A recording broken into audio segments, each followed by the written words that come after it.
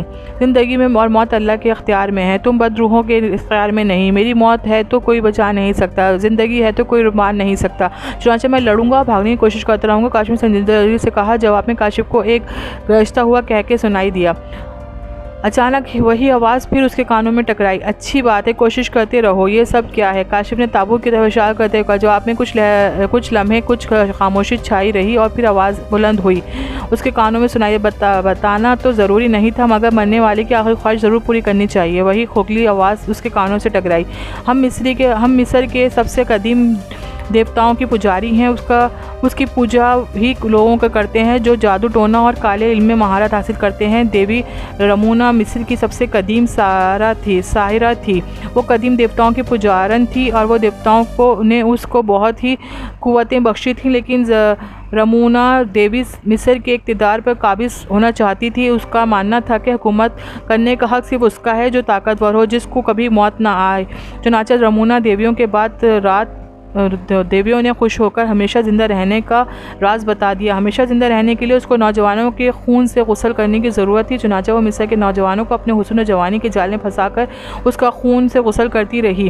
مصر کے نوجوانوں کے پراسرار طور پر غائب ہونے پر حکومت چوکنا ہو گئی اور ایک روز اس کو غسل کرتے ہوئے رنگوں ہاتھ گرفتار کر لیا اور پھر رمونا دیوی کو مصر کی سب سے خوفناک خطرناک سزا دی گئی۔ مقدس پانی کی مدد سے اس کا سارا جادو سلب کر لیا گیا اور اس کو زندہ ممی بنا کے تابوت میں دفنا دیا گیا اور مقدس کیڑے اس پر چھوڑ دیے گئے تاکہ وہ اس کو تابوت میں سے نکلنے نہ دے سکیں۔ لیکن رمونا بے بس تھی اور لوگ انتظار کر رہے تھے کہ ہزاروں سال گزر گئے، حکومت ختم ہو گئی، لیکن مقدس رمونا دیوی کی روح ختم نہ ہو سکی۔ پھر 50 سال قبل تمہارے ملک کے آرکیالوجسٹ مصر کی قدیم تاریخ پر ریسرچ کر رہے تھے۔ رمودا تک پہنچ گئے اور رمودا کو دنیا کے سامنے پیش کر دیا گیا۔ پوری دنیا میں تہلکہ مچ گیا۔ اب مقدس تابوت کو نکال کر تمہارے ملک لایا گیا جہاں رمودا کو پرستار جو صدیوں سے رمودا کے باہر آنے کا انتظار کر رہے تھے ان کو خبر مل گئی۔ رمودا کے پرستاروں نے اپنی جان پر کھیل کے تابوت کو چرا لیا اور اس علاقے میں لایا گیا۔ وہ اپنی جانوں پر کھیل کے مقدس رمونا کے لیے نوجوانوں کے خون کا انتظام کرتے اور پھر ایک روز طاعون کی بیماری پھیلی اور سب لوگ مارے گئے، لیکن مقدس رمونا اور ان کی روحوں کو مرنے نہ دیا اور رمونا کے پرستار اپنے کام کرتے رہے اور آج ہم آخری انسان ہو چکے۔ خون سے رمونا کی ممی کا غسل ہوگا اور وہ زندہ ہو جائے گی، کبھی نہ مرنے کے لیے۔ اتنا سننا تھا کاشف کانپ گیا۔ وہ سوچ ہی رہا تھا کہ وہ کیا کرے۔ اس نے دیکھا کہ بہت سے ڈھانچے اور بوڑھا کاشف کی طرف تہہ خانے میں اندر داخل ہو رہے ہیں۔ نوجوان تم مل ہی گئے، بوڑھا مسکرا کر بولا۔ تم مجھے معاف کر دو۔ اس نے منت کی۔ ارے نوجوان، بہادر بنو، تم ابھی یہ تو کہہ رہے تھے کہ اپنی زندگی کے لڑو گے، بوڑھے نے طنزیہ لہجے میں کہا۔ اس نے کوئی جواب نہیں دیا۔ باہر جانے کا راستہ بھی کوئی نہیں تھا، جو راستہ تھا وہ شیطانی ڈھانچے موجود تھے۔ کاشف ادھر ادھر دیکھا تو اس کو کچھ سمجھ نہیں آیا۔ موت کے اندر قریب دیکھ کر اپنی آنکھوں میں آنسو آ گئے۔ اس کے آنسو دیکھ کر بوڑھا ہنس پڑا۔ نوجوان، مرد ہو کر روتے ہو تو روتے ہو، مسلمان کبھی نہیں روتا، وہ ہر حال میں اپنے پالنے والے کا شکر ادا کرتا ہے، مگر تم گھبراؤ مت، موت تم کو آرام سے ملے گی، اس لڑکی کی طرح اذیت والی نہیں۔ کاشف نے یہ سنا تو وہ گھبرا گیا، ہر طرف مدد مانگتا رہا، بوڑھے سے مدد مانگتا رہا، ہر چیز سے مدد مانگی، لیکن اس کو کسی نے کوئی مدد نہیں کی۔ پھر اس نے آیت الکرسی کا ورد شروع کیا۔ جیسے جیسے وہ تلاوت آیت الکرسی کی کرتا رہا، اس کا ڈر ختم ہوتا گیا، اس کو یقین ہو گیا کہ میری موت ہے تو کوئی نہیں بچا سکتا، زندگی ہے تو کوئی نہیں مار سکتا۔ اس نے ادھر ادھر دیکھا، اس کی نظر موم بتیوں پر روشن تھیں، اس کے آگے بڑھ کر انہیں اٹھایا۔ جیسے ہی انہیں اٹھایا، اس سے پہلی بار اس بوڑھے نے منحوس آنکھوں میں خوف نظر آیا۔ چھوڑ دو اس مقدس شمع کو، بوڑھا خوف زدہ لہجے میں بولا۔ کاشف کو سمجھ آ گیا کہ یہ شمع جو اس کے چھوٹے ہی بوڑھے خوف زدہ نظر آ رہا ہے، مجھے جانے دو ورنہ یہ شمع توڑ دوں گا، کاشف نے دھمکی دیتے ہوئے جواب دیا۔ اس نے شمع کو اپنی طرف اٹھایا، جیسے ہی توڑ دے گا۔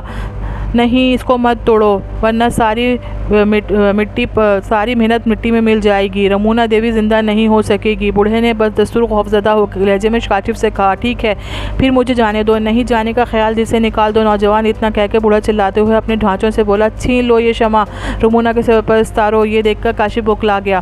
اس نے پہلے کچھ کرا، ڈھانچوں کو آگے بڑھنے سے پکڑ لیا۔ ڈھانچوں نے جیسے ہی اس کو اپنی طرف کھینچا، وہ چیخ مار دی اور اس کی گردن کا زخم کھل گیا اور خون نکلنے لگا۔ رمونا دیوی کے منہ کے کھلے ہوئے دہانے میں جا گرا۔ خون جیسے ہی اس ممی کے دہانے میں گرا، جیسے ہی ممی کی ہلکی سی حرکت پیدا ہوئی، جیسے کوئی نہ کر سکا تھا۔ اچانک ڈھانچے میں کاشف نے دیکھا کہ وہ ڈھانچہ لگتے ہی اسے حلق سے چیخ نکلی اور اس کے ہاتھ میں شمع چھوٹ گئی۔ شمع کے نیچے گرتے ہی آگ بھڑک اٹھی۔ اب اس بوڑھے کی آنکھوں میں خوف تھا کہ وہ کامیابی کے اتنے قریب آنے کے بعد ناکامی ملنے پر تھا۔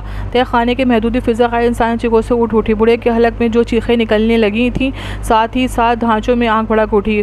آگ اس منحوس بوڑھے کو بھی نہ بخشا اور وہ ممی جو سر جھکائے کھڑی تھی، اس شعلوں سے محفوظ نہیں تھی۔ کاشف موقع پا کے جان بچا کر بھاگ نکلا اور بھڑکتے ہوئے شعلوں میں وہ بوڑھا ڈھانچے اور یہ ممی وغیرہ سب نے آگ کو گھیرے میں لے لیا۔ باہر نکلتے ہی کاشف بھاگنے لگا۔ اس کا رخ اپنی گاڑی کی جانب تھا۔ گاڑی اسی حالت میں سڑک پر کھڑی تھی۔ اس نے گاڑی میں بیٹھنے میں دیر نہیں لگائی۔ اس نے اللہ کا نام لے کے گاڑی کی چابی گھمائی۔ تھوڑی ہی محنت کے بعد گاڑی سٹارٹ ہو گئی۔ یہ چیز کاشف کے لیے باعث حیرت تھی کہ جب گاڑی رکی تھی تو اس میں فیول میٹر زیرو تھا اور اب فیول اتنی مقدار میں تھا کہ وہ بآسانی اپنے گھر پہنچ سکتا تھا۔ ہو نہ ہو انہی قوتوں کا کرشمہ تھا جو ہرگز گزرنے والی گاڑی کو اسی طرح روکا کرتی تھی۔ اس نے یہ شکر اللہ کا ادا کیا، ان شیطانی قوت سے اللہ نے اس کی حفاظت فرمائی۔ کاشف نے کار واپسی ہی اپنے گھر کی جانب گھما لی۔ سارے واقعات جیسے اس کے ذہن میں فلم کی طرح گھوم رہے تھے۔